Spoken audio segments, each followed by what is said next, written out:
Welcome back. On to the next chapters. And we just finished off where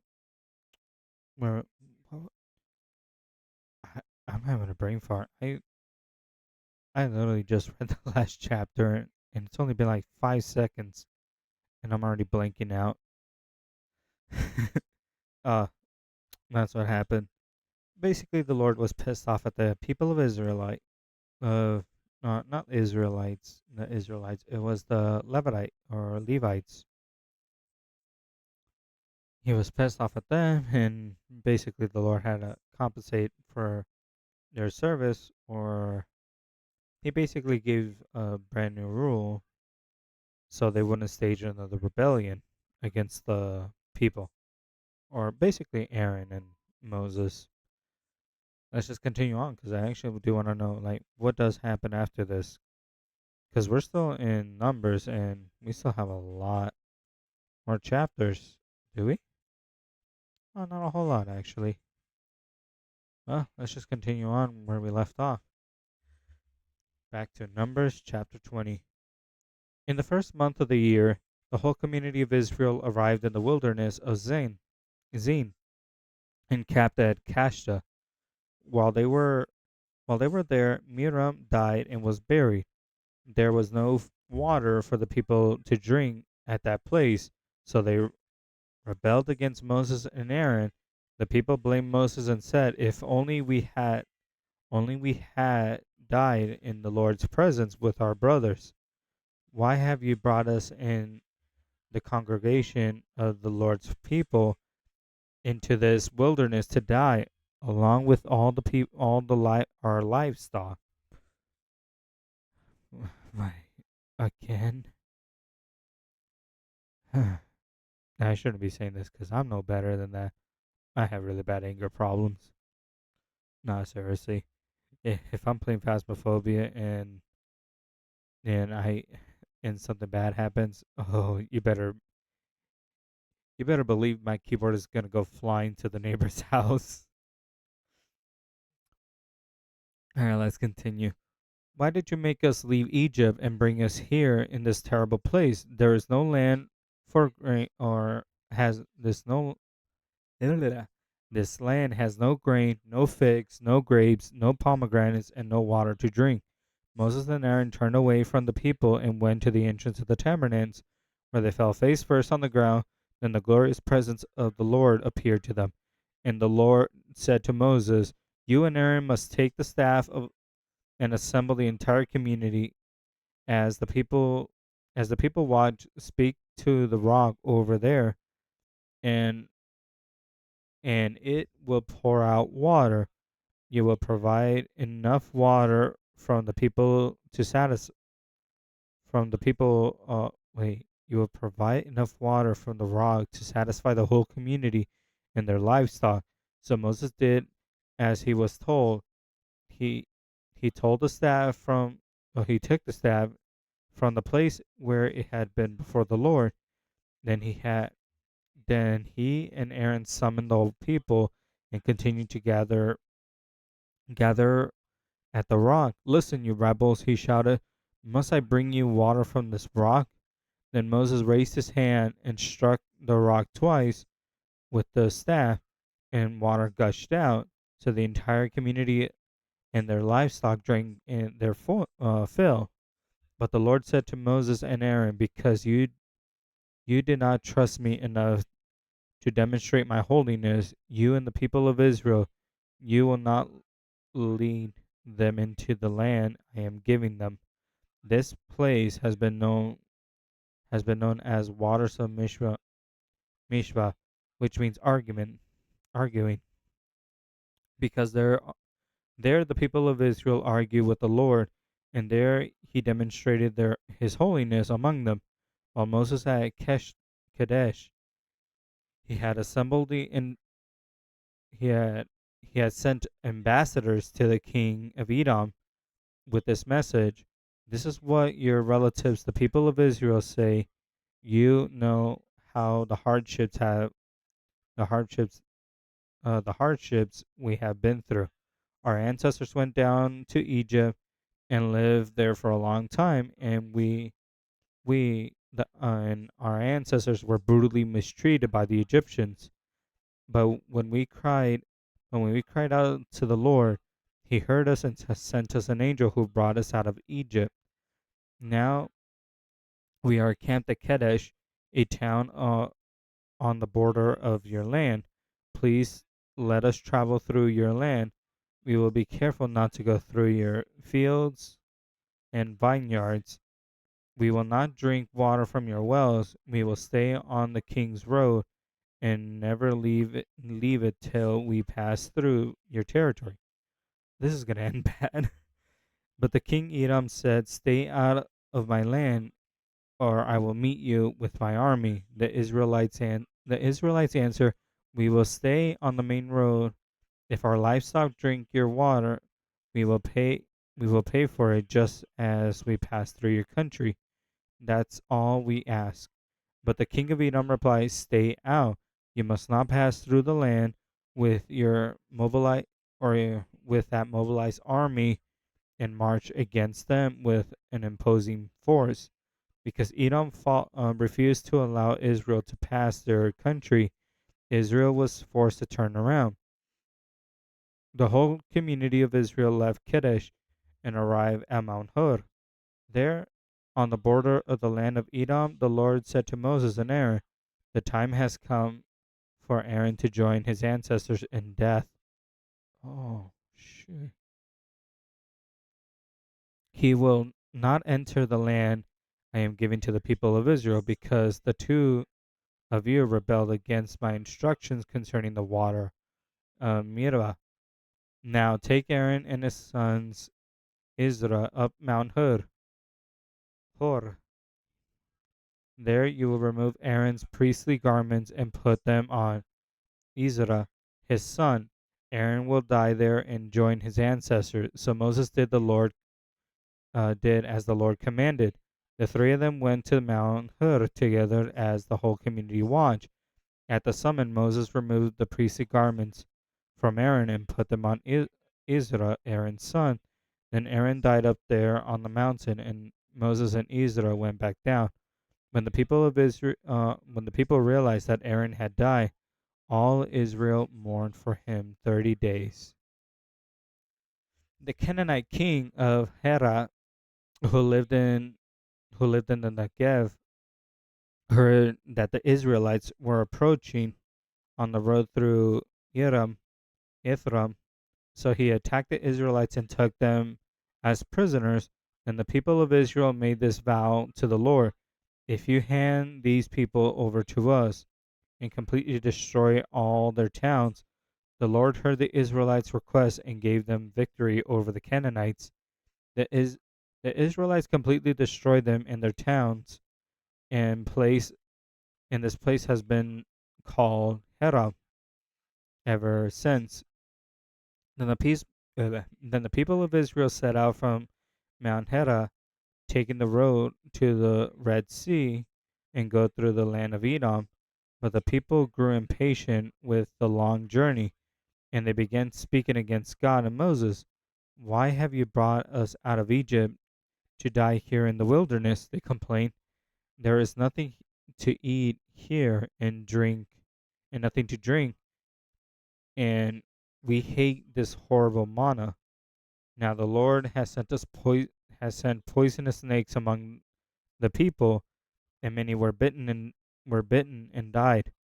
Then the people who came to Moses and cried out, "I have sinned by speaking against the Lord and against you. Pray the people I will pray oh well, I lost my place. Pray that the Lord will take away the snake." So Moses prayed for the people. Then the Lord told him, "Make a replica of a poisonous snake and attach it to a pole. All who are bitten will live, for it simply for they simply looked at it." So Moses made a snake out of bronze and attached it to a pole. Then anyone who was bitten by the snake could look at it, and the bronze snake will be healed. The Israelites traveled next to Obith and camped there. Then they went into Livara in the wilderness on the eastern border of Moab. From there, they traveled to the valley of Zerah Brook and set up camp. Then they moved out and camped on the far side of Edom River in the wilderness adjacent to the territory of Edomites. The Edom is a boundary between the line of the Moabites and the Edomites. For the reason, for this reason, speaks of the town of Weba in the area of Siva and the ravines of Eron River and the ravines that extend as far as the settlement of Ar on the border of Moab. I think that's how you say it, Moab. From the Israelites traveled to Beer or Bear. I don't know why I said Beer, which is well where the Lord said to Moses, "Assemble the people, and I will give them water." There the Israelites sang this song, "Spring up, oh well." Yes, sing its praise. Sing of this well, which prin- which princes dig, which great leaders hallow out with their scepters and staffs. Then the Israelites left the wilderness and proceeded through Mahanaim. I was doing it like this song. Nathila, Bometh, Boath. After they went to the valley of Moab, where Pegah, Pegash Peak overlooks the wasteland, the Israelites sent ambassadors to the king Sihon of the Ammonites with this message: "Let us travel through the land, and we will be careful not to go through your fields, vineyards. We won't even drink your water from your wells. We will stay on the king's road until we have passed through your territory." But Sihon refused to let them cross his territory. Instead, he mobilized his entire army and attacked the Israelites in the wilderness, engaging them in battle of Gesa. But the Israelites slaughtered them with their swords and occupied their land from the Edom to Jabbok River. They were only as far as the Arbanite border because the boundary of the Ammonites were forfeited. So Israelite captured all the towns of Ammonite and settled settled in them, including the city of Heshbon and its surrounding villages. Heshbon has been the capital of the king Sennacherib of the Ammonites. He had defeated the former Moabite king and seized all his land as far as the Aran River. Therefore, the ancient poets wrote about this: "Come to Heshbon and let it be rebuilt. Let the city of Shibon be restored." A fire flamed forth from Heshbon, a blaze from the city of Shinar. It burned the city of Ar in Moab. It destroyed the rulers of Edom heights. What sorrow awaits you, O people of Moab? You are finished, O worshippers of Chomesh. Chomesh has left his sons as refugees, his daughter as captives of Sion, the Arvanite king. They have utterly destroyed them from Hezbollah in Diom. We have completely wiped them out as far as Nephah and Mebah. But the people of Israel occupied the territory of Arbanite. After Moses had sent men to explore the Jorath area, they capture along the towns of the region. They drove out the Ammonites who lived there. Excuse me. Then they turned back and marched up the road to Bashan. But the king of but the king Obed of Bashan and all the people attacked them at Ederim. The Lord said to Moses, "Do not be afraid of him, for I have handed him over to you, along with all his people and his land. Do the same to him as you did to King Sihon." of the Ottomanites who ruled in Hesba, and Israel killed King Uga, his sons and his subjects. Not a single survivor remained. Then Israel occupied their land. A lot of conquest going on here. Then the people of Israel traveled to the plains of Moab and camped east of the Jordan River across Jericho. Bleka, son of Zipporah, the Moabite king, has seen everything that the Israelites did to the Ammonites, and when the people of Moab saw how the Israelites were there, they were terrified. The king of Moab said to the elders of Midian, this mob will devour everything in sight, like an ox devours grass in the field. So Og, king of Moab, sent messengers to call Balaam, son of Baro, who was living among the natives of Pirath near the Euphrates River. He sent his message sent, "Look, the vast horde of people has arrived from Egypt. They cover their faces of the earth and they are threatening me. Please come and curse these people from me. They are too powerful for me, and perhaps I will be able to conquer them and drive them from the land. I know that the blessings fall on any people you bless, and the curses fall on the people you curse." Balaam's message, who were elders of Moab and Midian, set out with money and paid Abam to place a curse upon Israel. Then went to Abba and delivered Abam and Abak's message to him. "Stay here overnight," Abam said. "In the morning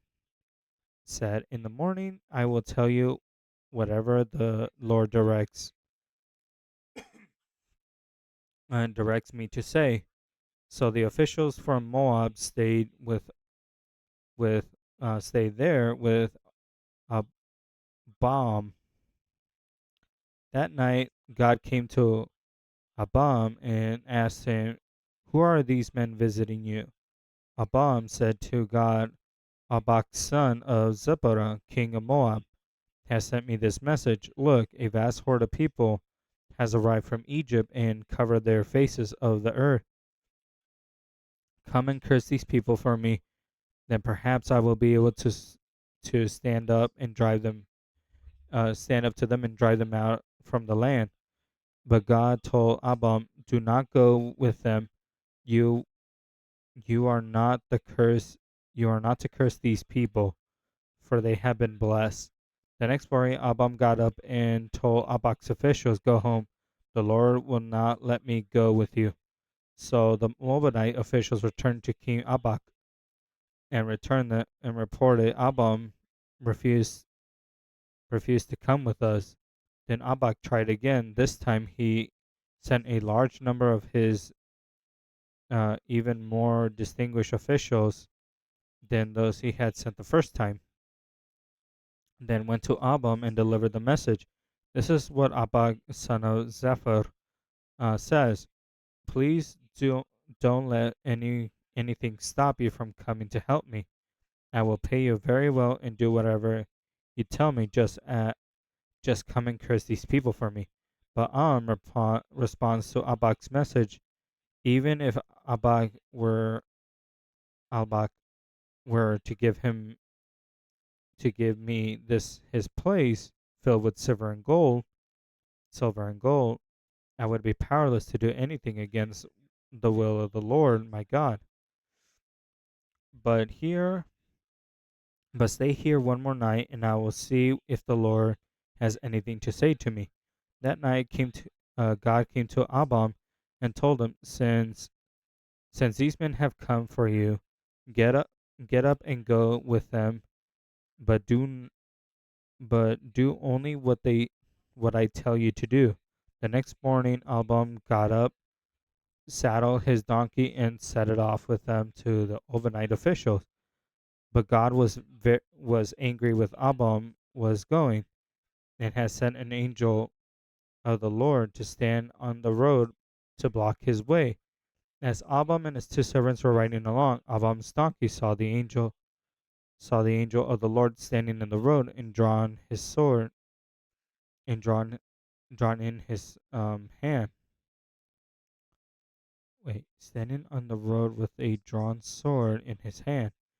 The donkey bolted off the road into the field. Abam beat it, and turned it onto the road.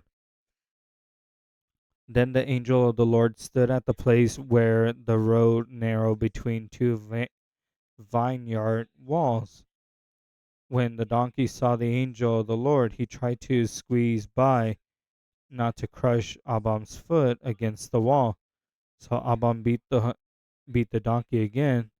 Then the angel of the Lord moved further down the road and stood in the place too narrow for the donkey to get by. This time the donkey saw the angel lay down under Abam and in a fit of rage. Abam beat the animal again with his staff. Then the Lord gave the donkey the ability to speak. What have I done to you that deserves your beating me there 3 times? It asked Abam. You have made me look like a fool, Abam shouted. If I had a sword with me, I would kill you. But I am the same but I am the same donkey you have ridden all your life. The donkey answered, I I ever done anything like this before? No, Abam admitted. Then the Lord opened Abam's eyes and saw the angel of the Lord standing in the roadway with a drawn sword in his hand. Abam bowed down his head and fell face first on the ground before him. Why have why did why did you beat your donkey those 3 times? The angel of the Lord demanded. Look, I have come to block your way because you are stubbornly resisting me. 3 times the donkey saw me and shielded away, shied it away, or sided away. Otherwise, I would certainly have killed you by now and spared the donkey. Then Abam confessed to the angel of the Lord, I have sinned. I didn't realize you were standing in the road to block my way. I will return home if you are against my going. But the angel of the Lord told Abam, go with these men, but say only what I tell you to say. So Abam went on with Abak's officials. When King Abak heard that Abam was on the way, when he went to meet him, the Obanite town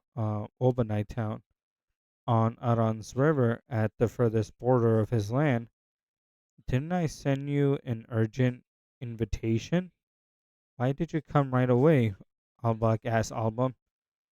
Didn't you believe? Didn't you believe me when I said I would reward you richly? Abam replied, look, now I have come, but I have no power to say whether I want. I will speak only the message that God puts in my mouth. Then Abam accompanied Abag to Kereth Haroth, where the king sacrificed cattle and sheep and sent portions of meat to Abam and his officials who were with him. The next morning, Albak took Abam up to Bomath Alba, Baal. Isn't that the name of a demon? From there, he could see some of the people of Israel spread out below him. That's crazy. Then Abam said to King Abak, build me 7 altars here and prepare 7 young bulls and 7 rams for me to sacrifice. Abak followed these instructions, and the two of them sacrificed a young bull and a ram each. Then Albam said to Albak, stand here for your burnt offerings, and I will go to see if the Lord will respond to me. Then I will tell you whether he reveals to me. So Albam went alone to the top of a bare hill, and God met him there. Albam said to him, I will prepare 7 altars, and have sacrificed a young bull and a ram on each altar. The Lord gave Album a message for King Albuk, and he said, "Go back to Albuk and give him my message." So Album returned and found the king standing beside the burnt offerings with all his officials of Moab. This is the message Album delivered. Albuk summoned me to come from Edom, and the king of Moab brought me from the eastern hills. Come, he said, curse Jacob for me.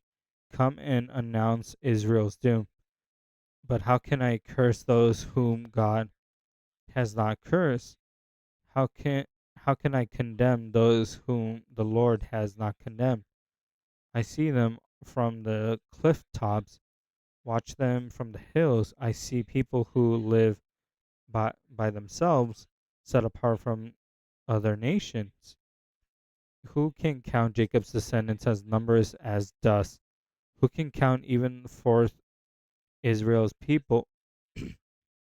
Let me die like the religious.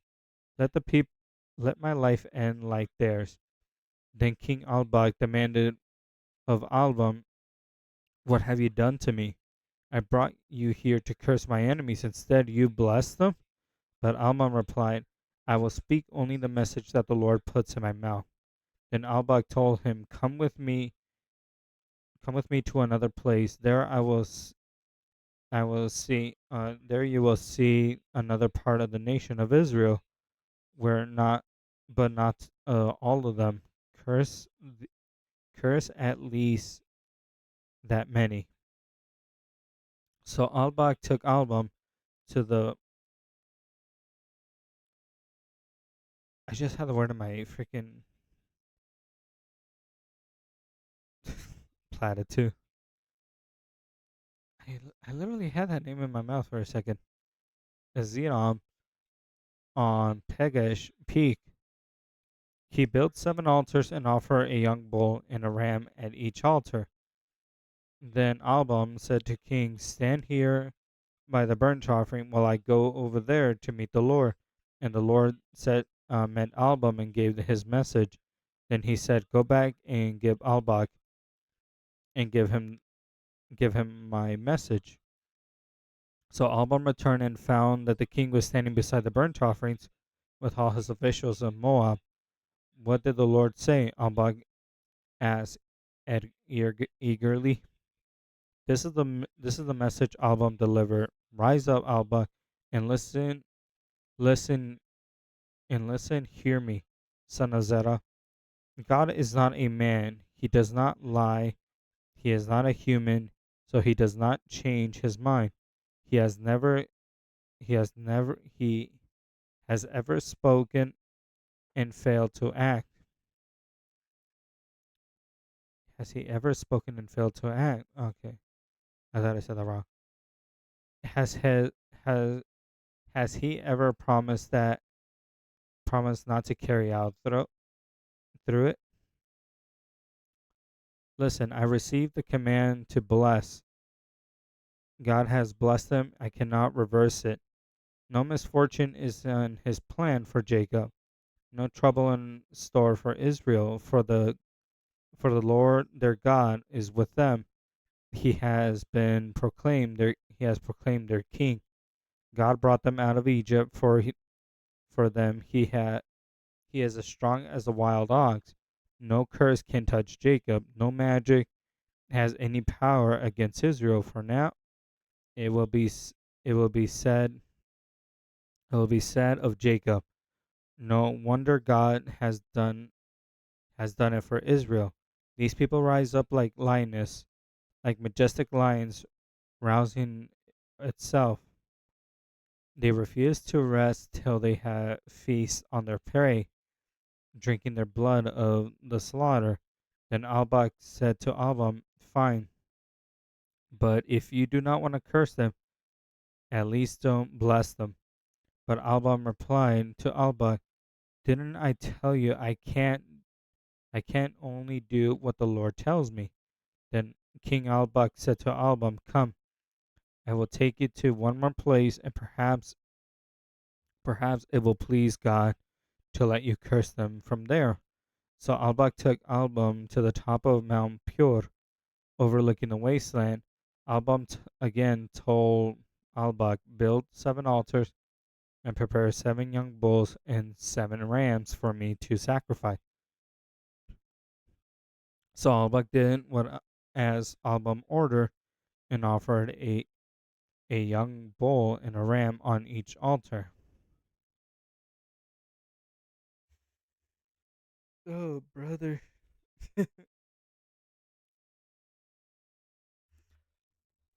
This king is seriously trying to curse the people of Israel, even though how many times has this man said, I can't curse them because the people,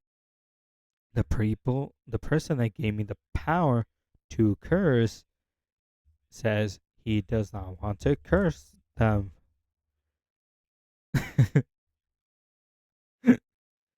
Oh man, seriously, this king is trying to. Meanwhile, the people of Israel are just trying to get to the promised land. They tried to go. They tried going through this way. King said no. They went this way. They had a fight. They had to fight another one. And here's this king paranoid, like, man, they're gonna come through. They're gonna come through, slaughter all the enemy, all my people, and next just slaughter. And he calls another one and says, like, hey, I know you have these powers to like curse people and bless people. Can you come over here and do it? And it's like, let me ask God first. God, nope. All right then. He said no. Let me make this more persuasive. If you come here, I'll give you all the money in the world. Let me ask God again. Go to him, but don't do what he says. Bet. And he goes there, and an angel of the Lord appears because he sinned, and the donkey is basically trying to get away. And each time the donkey is trying to get away from the angel, he's basically like hurting the king. First time he hits him a little. Second time he starts beating him a bit. And at the third time he just goes ham on the donkey. Then God gives him the ability to talk to the donkey. The donkey's like, "What you beating me up for? Uh, you were doing other stuff." Yeah, that's a lot of things that a lot of people don't talk about the Bible. Is that the Bible has like those sort of fairy tale type things in here, but it's more explainable by God than I would if I start talking about like how this is all possible and all that stuff. Somehow we're gonna end up with like Shrek talking about the Bible. I am not very good at speaking with that, but it's actually I kind of do like what's going on right now. Wow. The entire time I was reading about like Moses and Aaron, basically how each time the people tried to rebel, I just imagine just Aaron and Moses just walking in unison and just both bowing down in unison, just going like, "Forget them, Lord." Freaking reminded me of Fuawa and Mokoko when they both synchronize like that. That's kind of how I imagine Aaron and Moses each time they're doing this. And now I'm imagining this king basically, and now I'm just imagining this king just basically taking him like over here. See? Hey God, can I curse them? No. You see what I mean? But I know what's going on. I know it seems like I was reading slow, but that's because like these kings are randomly just popping in. But it's to tell a bigger story, and that's what I'm gonna see tomorrow when not tomorrow. I think we'll finish this by I want to say by this Friday. We're gonna finish numbers off. But other than that, I'll see you all tomorrow or in the next recording, whichever comes first. I'll see you until next time.